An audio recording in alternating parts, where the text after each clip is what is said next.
Shalom, friends of Israel. I am Sal Litzabram, National President of Jewish National Fund USA. Thank you for joining us for our daily briefing from Israel. We will start today with our guest, Ruth Wasserman Land. She's a former member of Knesset for the Blue and White Party, headed by Benny Gantz, and she previously served as advisor for President Shimon Peres and as the deputy ambassador in the Israeli embassy in Cairo. Ruth is a public speaker, expert in Arab affairs, columnist for the Hebrew daily newspaper Ma'ariv, the Jerusalem Post, and the Beverly Hills Courier. Since leaving the Knesset almost a year ago, Ruth has set up a strategic consulting firm working with Jewish organizations, philanthropists, presidential candidates, and NGOs. We will have time for questions for Ruth, and we ask you to put them in the chat. Ruth, thank you for being with us today. Ruth?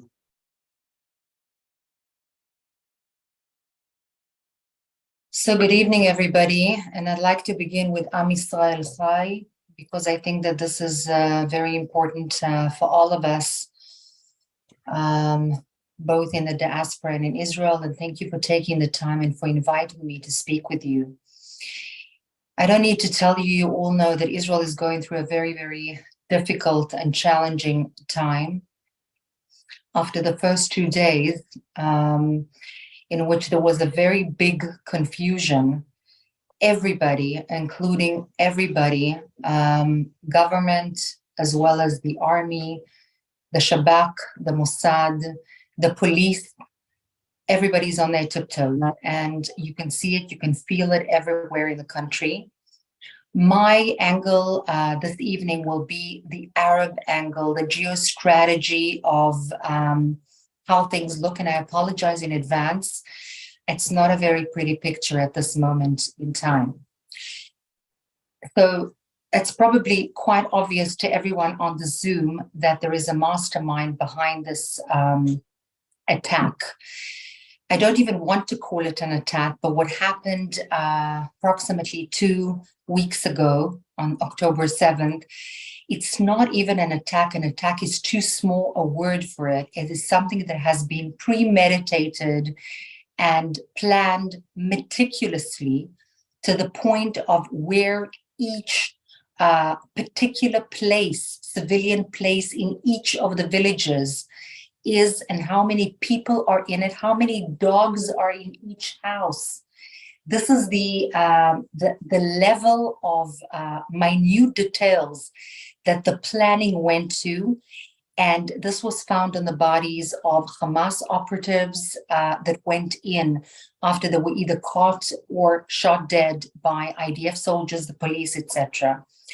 But what Iran is planning, basically, is putting this particular event, despite it being horrific, the worst by far attack and atrocious behavior towards human beings in general. Even volunteers in Zaka have broken down and said that in 75 years of existence of the State of Israel, they hadn't seen this kind of behavior from one human being toward another. But this is only the first plan in the wide roadmap, let's call it this way, by Iran, planned by Iran. What the Iranians are looking for is regional and world domination. I know it sounds like a horror film and like science fiction, but I hope that I will impress upon you not to belittle this message. That's what they are looking for. It's a Shiite imperialistic kind of a focus, and they are willing to use anything and all means to promote their end. And their end, and this is an extremely important tool to impress the West with, but this is true. They don't care for the Palestinians one little bit. For them, the Hamas and the Hezbollah, despite the Hezbollah being Shiite, But still, the Hezbollah, the Hamas, the Islamic Jihad, working as their long arms, not to mention the Houthis in Yemen, which have taken a leap via Yemen, already paneling Israel with rockets, which have been intercepted thus far by the United States. But all of these, for the Iranians, these are Arabs. And I'm going to speak very bluntly. For the Iranians, for the Persian mullah entity, and I'm saying particularly mullah entity and the leadership in Iran and not the people, but for the mullah leaders, for them, the Arab proxies, namely the Hamas, the Hezbollah, the Islamic Jihad, and so on, they're nothing. They're displaceable. They don't care about them. They don't care about their people. They don't care about the cause. It's not the ideology of Palestine or Al-Quds, etc. It's imperialistic domination, regional domination. And this is very important to understand in order to comprehend what we're dealing with. Now, the Hamas has said what it is going to do. It said, and it still is saying in Arabic, clearly, without any kind of politically correct or softness or innuendos. They say it clearly in Arabic, in a very surreal kind of Arabic, a very melodramatic kind of Arabic, but they say that the south of Israel, Gaza, is the first step. The second step for Hamas, I'm talking about Hamas. The second step is the West Bank, not the northern front, the West Bank, which Iran has been working systematically to ignite for years. Not 1 month, not 2 months, not 1 year, but at least for several months. Understanding the weakness of the Fatah regime in the West Bank, understanding that it is corrupt and almost disintegrated, plus the fact that Israel has weakened that particular leadership in the West Bank throughout the years and has more or less bought the quiet from Hamas, or so it had thought, by having Qatar send money to Hamas operatives. Please remind me if I forget to say a word about Qatar, which is very critical. But Iran has been systematically working in the West Bank to disintegrate the stability. This is what makes their work much easier. Like in Lebanon, disintegrated Lebanon makes a wonderful platform for Iran to work in. Disintegrated Syria makes a wonderful platform for Iran to work with. And in the same manner, the West Bank has been worked at for months and years with Hamas and with Islamic Jihad, paying them, training them, inciting them. Now, it doesn't help that both the Hamas and the West Bank, in other words, the Fatah leadership led by Abu Mazen, this is the Palestinian Authority, has in their school books horrific incitement. And I'd like to impress upon you that of all the countries in the region, even Egypt, which doesn't let anybody go near its internal affairs, has already worked on their internal books, on their school books, on their incitement. It's not perfect, but it has been amended to be more tolerant, less anti-Semitic, and less anti-Zionist. Even Qatar has improved a little bit. Saudi Arabia has made progress on the issue of incitement in their school books. Of course, the UAE and Bahrain. But the Palestinian Authority in Jordan, zero movement, nothing but incitement, which feeds and nurtures the people. So when we try to make the differentiation, and there is a difference between the West Bank and Gaza. Of course, in Gaza is the Islamic Hamas. They hate the Fatah. They lynched the Fatah operatives when they took over the Gaza Strip. They literally threw them out of the windows after shooting them in the knees. And those Fatah operatives ran to the IDF to be saved. But in the West Bank, granted, having a different leadership, not an Islamic leadership, called the Fatah, being very antagonistic to the Hamas, still there is a huge amount of incitement, plus the working of Iran constantly to try and incite its own ideology, its own agenda into the young people. And this mix, this explosive mix, is making things very difficult in the West Bank as well. Add to that the Northern Front. The Northern Front, I don't need to tell you, the Hezbollah has for years and years become stronger and stronger, a very significant Shiite militia. Iran has constantly transported weapons and know-how and funding via the Hezbollah to Syria in order to prepare its standing vis-a-vis Israel when D-Day comes. All of this, more or less, is known generally. What is less spoken of is the constant and very meticulous activity of Iran in Jordan as well. I remind you that Jordan is supposedly an island of stability for the United States in the region, supposedly something that is between Israel and Iran.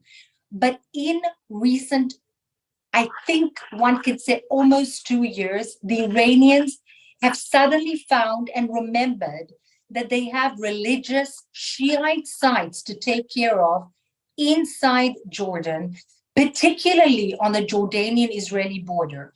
And I've been yelling and shouting both in the Knesset and writing op-eds in the Jerusalem Post and speaking on different outlets abroad as well about the Iranians trying to use the Jordanian-Israeli border, but also the West Bank, and trying to set up cells amidst, it's not politically correct, but it is true. Israeli Arabs, of course, not all of them at all in any way, but amidst certain Arab Israelis, Islamic-oriented Arab Israelis, in order to have them quietly prepare cells and wait for D-Day. I know it sounds like a horror movie, but that's what it is. And in cities like Nazareth, I'm talking about a small, very tiny proportion, but there are amazing platforms because of the rising crime and violence amidst Arab Israelis in the past decade or so, even 2 decades. More than 100,000 illegal weapons are running around amidst Arab Israelis inside Israel. I'm talking about blue and white ID Arab Israelis. This is the crime and violence scene in Israel. And those have been murdering other Arabs, whether it's Hamula, gangs killing one another, whether it's protection money and that kind of thing, which has become extremely, almost a daily happening in Israel, to all businesses, not only Arab, but small and medium-sized and big businesses throughout the country, Jewish and Arab alike, but a lot of murders almost on a weekly basis in the Arab sector. Now, why am I telling you this? Because the platform for using this kind of crime and violence by external factors, and this is something that I've been writing and yelling, is very, very convenient for instigators like Iran. Others have done that in different places in the world, and there was no reason to believe why they wouldn't do this right now as well. And recently, the Shabak has declared or said publicly that factors associated in the Arab-Israeli sector with crime and violence have been found smuggling weapons with the help of Iran, not once, not twice. And this has been made public. This was very recent and just before, a couple of weeks before this particular war had begun. But I'd just like to stress once again, this is not an Israeli-Palestinian war. This is not an Israeli-Palestinian war. This is not an Israel-Hamas war. This is a war waged and planned for a long time by Iran. They know that to galvanize support, to recruit support amidst the Islamic world, the extreme Islamic world, against Israel is very easy. All you need to say is Al-Quds. All you need to speak about is Al-Aqsa. They even called this campaign Al-Aqsa campaign, even though it has absolutely nothing to do with it. Certainly, the heinous acts that have been perpetrated in the south have zero to do with Al-Aqsa and Jerusalem. But they have called it that, and they know that it's easy to galvanize support in the world against Israel and the Jewish people. And they decided that they will do this, not yesterday, not a month ago, not a year ago. They've been planning this for a very long time, feeding their long arms. Hezbollah, West Bank, Jihad, Islamic Jihad in the West Bank. Hamas is also in Lebanon, not only the Hezbollah, the Hamas is also in the West Bank and in the South. So when we are looking at what is actually standing in front of Israel and the IDF, we have an arena for which, in my humble opinion, we need an international coalition. Here, I believe you have significant value.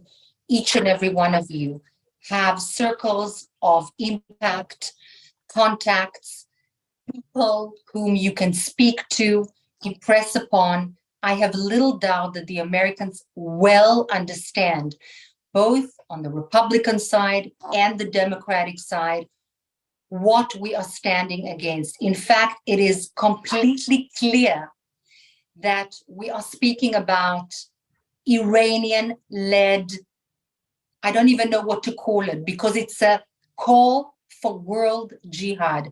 It's a new world order that they are trying to create.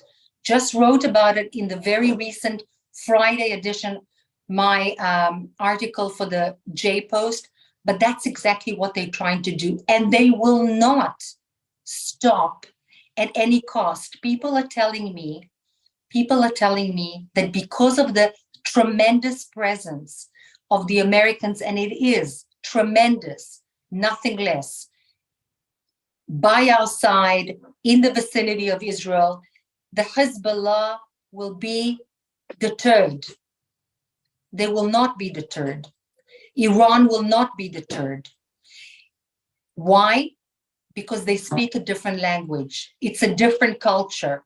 It's a different mentality. Everything, and I use a Jewish term with your permission because we are amidst family here, everything is kosher in their eyes to do what they're about to do. And what they're about to do is first, at least in their eyes, destroy the state of Israel.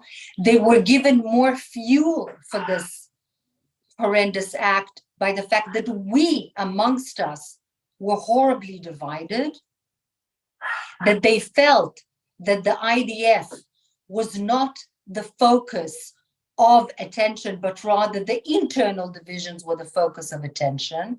Of course, now what the Hamas managed to do is unite everybody in the country almost to a complete and utter perfection. Thousands of Haredi scholars are asking the government to recruit them into the IDF because they want to help.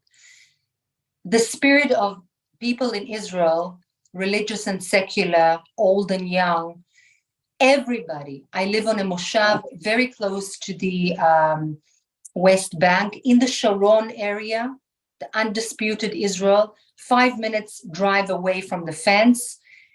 Everybody, children, elderly, taking guns and taking care of the community, or they are distributing clothes, or they are fundraising, or they are driving soldiers from the south to the north. It's unbelievable. So in that sense, this is one point of resilience for Israel. And by the way, it's a huge point of resilience. If we don't have that, we cannot succeed. But I just want to stress, this fight is not going to be an easy one. It's not going to be from one front. It's already not from one front. The chief of police today said that there is a huge thank you to be said to the Arab-Israeli population within Israel, but everybody is still on their tiptoes. And again, I apologize if I'm being politically incorrect, but everybody is on their tiptoes. There is a huge, huge running towards getting guns, personal guns. Everybody that can get a personal gun is getting a personal gun. Every moshav and kibbutz in the entire country is having turns protecting its community. Everybody's on their tiptoes, but this is not an Israel-Palestinian war. Not Hasbara-wise, despite the fact that it still is, it needs to come out from that prism, and not militarily. This is not an Israel-Palestinian war. And if the world will not understand that, we have a problem. One last word about the day after. Perhaps some people feel that it's too early to speak about the day after Gaza.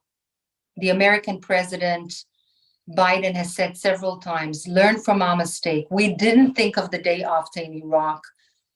We turned out having a huge problem in the day after in Iraq. Iraq was a mess after we left.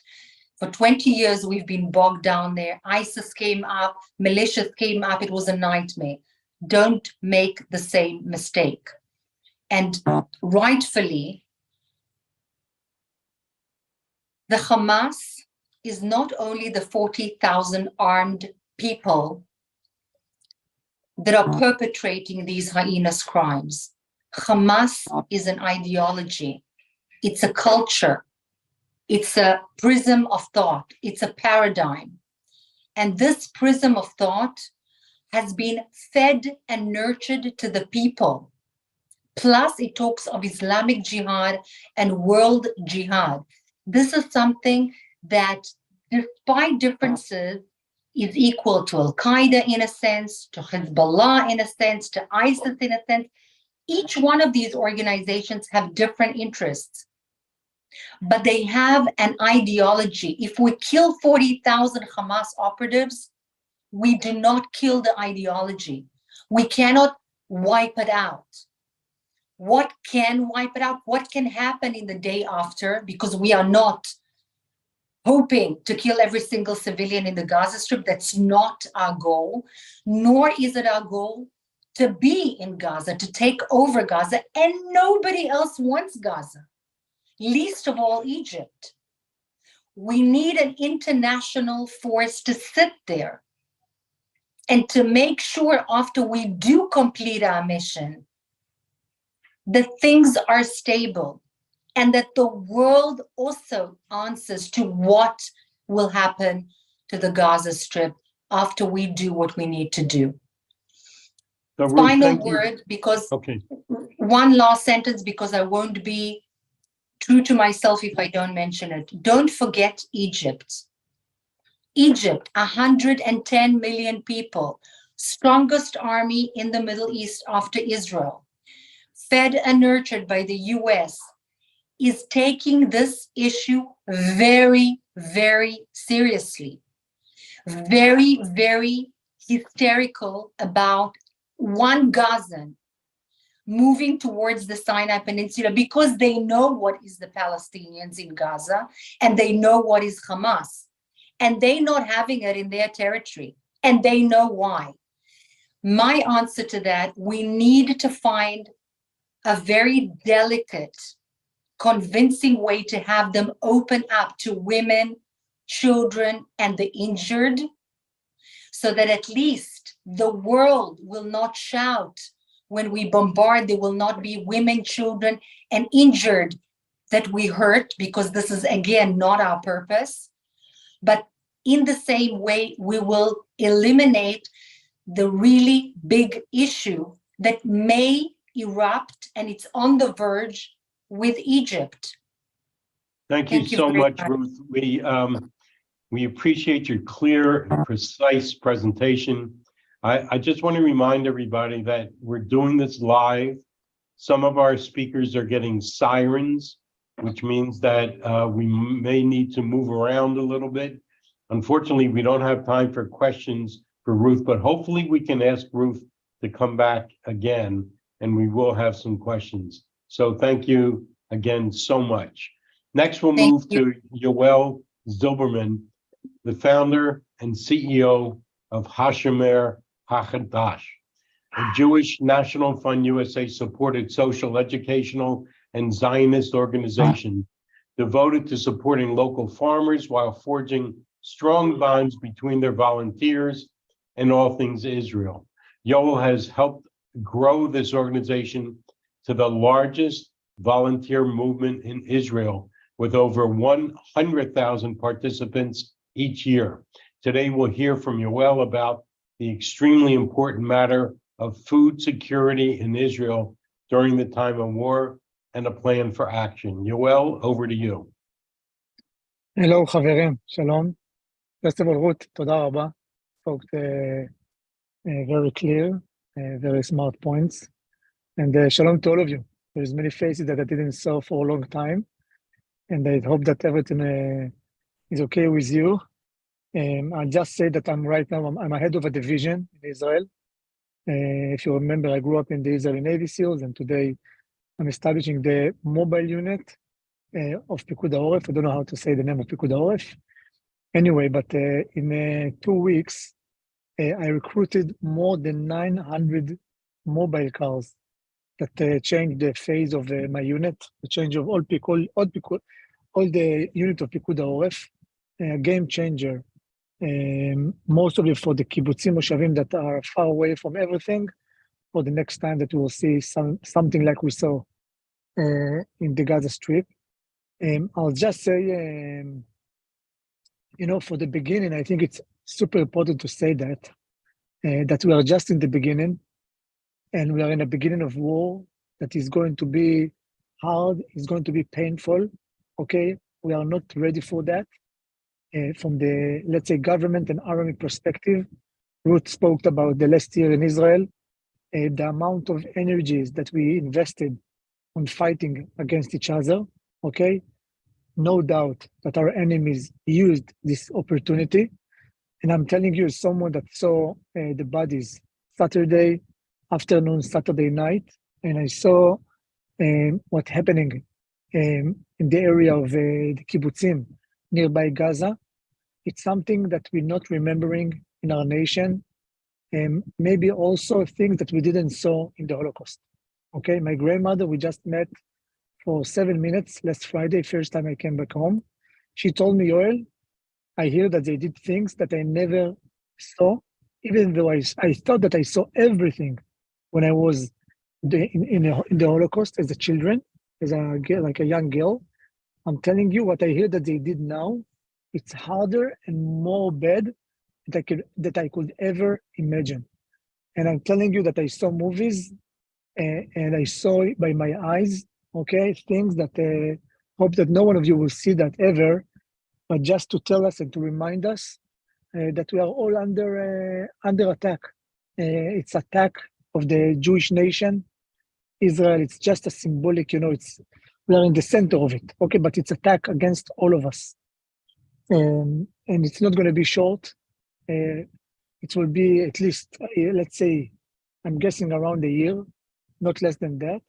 And we need to be more united than ever, okay, in the last 75 years. It's not, when Ruth spoke about the people that they buy guns, people say that the instincts, it's the amount of knowledge that people carry during all of their lives. And you see the instincts, okay, of the people that live in Israel, there is a feeling, okay, that the attack is going to come from all over, from East, from the Israeli Arabs, from all over the place. So I hope it's not going to happen, but we need to be ready for any scenario. So I'm just starting with that. There is a lot to say about many things. I will just say that on this same situation, you can imagine that when the Hamas come in to Be'eri, not by mistake, they go and they murdering workers from Thailand, okay, and taking everything in videos to make sure that it will be all over the media, that everybody will see what they did to the Thai workers. And immediately we see thousands, okay? There is like airplane, traffic of Thai workers to go back to Thailand. And it means that 25% of the manpower that taking care of the best manpower today in Israel, that taking care to all of the food supply in Israel, okay? The food security system is about to leave us. This is the situation. There is areas for sure in the upper of the Galilee, in the eastern Negev, western Negev, and already you can see that also in the Arava Desert. You see thousands of Thai workers that leave Israel. And imagine that right now, 250,000 Mexicans leaving the United States, okay? I can tell you what's gonna happen. Immediately, 70 to 80% of your food is going to be destroyed, okay, without no one that will come and pick it, okay? And then the security system of the food supply, okay, becoming into a routine that can be very, very bad, that I can't tell you how it's gonna end, okay? Or what can, protect your food supply system. So this is exactly what can happen in Israel just right now. And I don't know if you remember that, how much of you was aware to that. But when COVID started in Israel, we got the first call from the farmers and also from the Minister of Agriculture. And they told us, listen, there is 4,000 Thai workers that just left Israel and 6,000 that can't come back to Israel. And the ship that's supposed to bring, the wheat or whatever they need to come with from Ukraine are going to turn around and not going to be able to bring it into Israel because nobody allowed them to get into the port. So here, okay, double what we had in 2020 when COVID started, double that in 4 or 5. This is what you're going to see now. In COVID, we recruited 40,000 volunteers, okay, with your help. And we protected more than 500 million shekel of fruit and vegetables that was almost destroyed, okay? What we did then, it was the first training for what we're going to have to do right now. We need to build divisions of volunteers, boys and girls from the age of 16, okay, to the age of 65, 70, people that are willing to come for at least 3 days, 1 week, 2 weeks, okay, to leave everything and just to go all over to hundreds of farms and to literally protect our food and protect their farms. Actually, also many of their farmers, it's people that was fighting all over and got killed, or people that are serving now in the reserve. And I'll give you just one small story. There is one of the most beautiful Israel person that you can ever imagine, was a very close friend of mine. His name is Eliran Al-Muznino. Eliran Al-Muznino is from a place that's called Kmehin. Kmehin, it's a part of the area that's called Pitchat Nitzana, just over the border with Egypt. He was one of the first guys that left everything, okay, grow sheep and doing tourism, agri-tourism in his farm. He left everything, everything behind, and he was one of the first ones that got to the area on the west area of Gaza and got killed in the fights. Left behind him 4 kids and a whole, business of agricultural farm. Today, right now, we have 12 girls, okay, that took over the farm and holding the farm 24/7. Everything that needs to be take care to make it still work and to make it, not closing down or falling down. Okay, the sheep, the greenhouses, everything that you can imagine. So take only this small story and double that right now at least 500 times. Okay, at least 500 times. And I can tell that I think that a week from now, it will be 1,500 times. Okay, so I'm telling you that we are in a beginning of a huge crisis that can influence directly on the Israeli food security system. And this is what we are working on right now. This is the main focus of the Shomer HaChadash. This is what we are doing. And Baruch Hashem, there is a lot of manpower that doing patrols. in most of the areas. We're helping to the family farms that are completely alone, but the farmers, let's say from the protecting part, let's say they are now a lot more safe, but from the manpower, they can really get into a situation that they are collapsing 3-4 weeks from now, not more than that. And so it's let's say it's not a marathon, it's a sprint that we need to take right now. And this is what we are focusing on. If you have questions, I will be happy to So, hear. Yoel, you know, we've been with you before for a long time, you and your organization. Now more than ever, we can all understand the importance of what you've been doing. And we greatly thank you for everything you're doing. And please stay safe. We'll be in touch, and reach out to us like you have been in the past. Reach out to us as often as you need. So thank you so much for being with us. Thank Finally, you so much. I appreciate it. Finally, we'll hear from Nissan Zahavi for an update on the northern front of Israel. Nissan serves as the vice president of the Margalit startup city Galil in Kiryat Shmona, a critical part of JNF USA's Go North initiative, attracting high-tech startups to Israel's north to boost local economic development. We know that the government called for the evacuation of Kiryat Shmona. Nissan, thank you for joining us, and please share an update with us from the north. Yes, thank you so much, Saul, and it's a real pleasure to update you from here, from Kibbutz Kfar Giladi, 400 meters from the border with Lebanon, with Hezbollah. In general, we have a very tense day here in the northern border. Hezbollah, as you may know, it's the biggest terror army worldwide, funded by Iran, trained by Iran. And the scenario that everyone was afraid of in the last decade is that the Ardoan force, which is a special commando unit of Hezbollah, will infiltrate to the kibbutzim here in the Galilee. Eventually, the Hamas did it in the south. So here, in the last,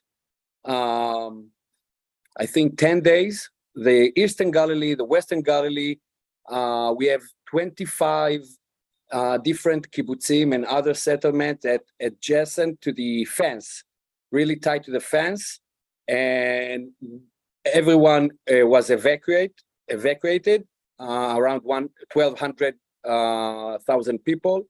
Of course, our entire community in Kfar Giladi was also evacuated to the Kinneret. I'm part of the emergency task force of the kibbutz. We are 15 people here with everything we need, as you can see. And in the last 10 days, there is a daily fighting between Hezbollah and the IDF. They actually sniped all the cameras that were on the fence, and now the fence is literally blind. So everyone is here in a high alert about what is happening hundreds of meters from here.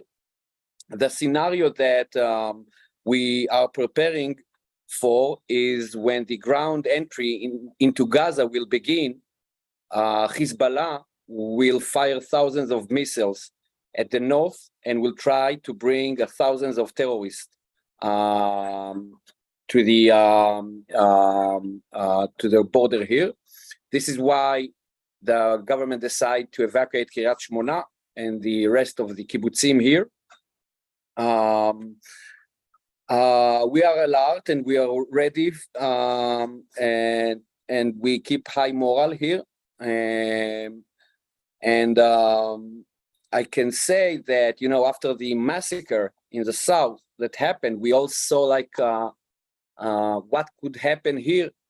And so it's gonna be a real issue to bring everyone back here if we will not take care of with Hezbollah also. So it's not a Gaza thing. In fact, by the way, Hezbollah, exactly like Hamas, they don't care about the army. They just want to kill the people and conquer Israel. This is that simple.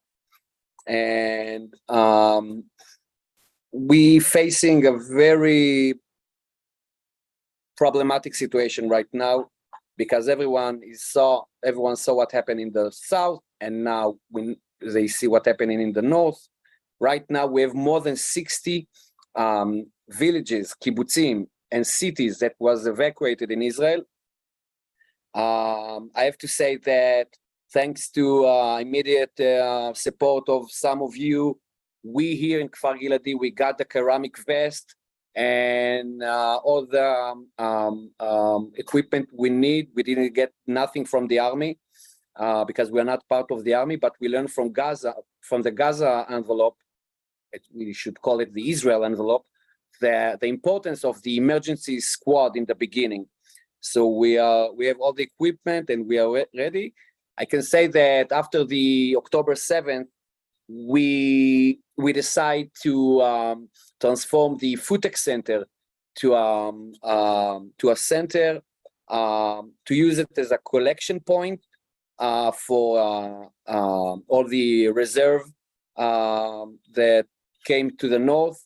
We shared equipment and snacks and food to more than 2,500 soldiers, and the Futex Center became like the magnet of all the soldiers that was in a reserve coming to the Galilee. And our artistic committee, which some of you know that, we did the first concert, street concert here in Kiryat Shmona and so on. So the artistic committee visit places where the kibbutzim from the survivor from the kibbutzim from the south evacuated, and we're trying to entertain them. Or Nadav, she's leading it, and it's pretty amazing to see the power of a smile, of a small kid. And right now we have a phone call with the Ministry of Foreign Affairs. They apparently will ask to use the Futex Center as the international media center in the upcoming weeks. So you can guess where we are going here in the Galilee. We stay strong. We're missing our families, but we know that this is our house. This is our goal, and alongside what we are doing on our regular days, developing startups in the food tech scene in AgTech and teaching children about entrepreneurship, we understand that this on us, the civil society here. So we are also helping the startups here, to get immediate funds to help them to go through this very difficult time. Some of them we actually located in Yokneam right now, the labs and everything, and we are trying to keep it very sterile zone here. It's only the military here and us, the emergency squads. So this is like a quick briefing from Kfar Giladi. So Nisan, thank you so much for taking the time and explaining to us. When we started supporting that area, we never really thought that some of the building would be used for the purpose that it is now. We're glad that it is being used. JNF USA is servicing over 2,000 people. Actually, with the movement, it's about 14,000 people now that we're servicing with food and necessities. And please stay safe. We'll call upon you again, and we hope to see you soon. Thank you so much. Thank you, Saul, and all of you, and feel free to contact me about any content that you need from the North. I'm your guy here. All right, thank you. And thank you all our speakers for joining us today. As you know, Jewish National Fund USA announced a $1 million match from an anonymous donor. So we urge you to support our critical relief efforts at JNF support Israel. Every dollar goes directly to those people in areas that are in the greatest need. We will be back tomorrow at 12 p.m. Eastern, 9 a.m. Pacific. Thank you for joining us. Am Yisrael Chai.